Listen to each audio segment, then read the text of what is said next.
In this video, I'm going to show you how to get a John Lewis promo code. If you find this video helpful, please consider to like this video and subscribe to my channel. In saying that, let's just jump straight into the video. Okay, so what I'm going to do is open up a web browser. I'm going to head to Google. Now in the Google search box, I'm going to type in John Lewis promo codes. And now it'll take us to the Google search results. So right off the bat, we've got some large third-party sites offering promo coupon codes. So we've got Coupon Follow offering 55% off, vouchercodes.co.uk 30% off.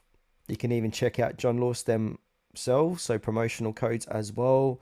Scroll down, Tech Radar, Groupon, Worth the Penny. So any one of these ones you can check out and see what promotional deals they have. But one I like to use is called couponfollow.com. Now once we're here, we can check out all the active coupon codes here. And they'll have a coupon highlight section on the right hand side. So the best discount is 55% off coupon codes. They got 20 and 20 total offers.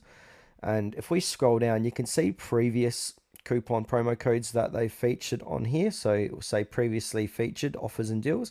So you can get a sense of what they might offer in the future as well, because these promo codes do expire. Could be from a few days to a few weeks to a few months. So every company is different, and these coupon codes do change daily, weekly, monthly as well. So be sure to check them out at later dates. So to activate, if we want this 55% off your order, I'm going to click on show coupon code. Here it is here. Then I want to copy this code and paste this code at the checkout section of John Lewis to activate 55% off my order.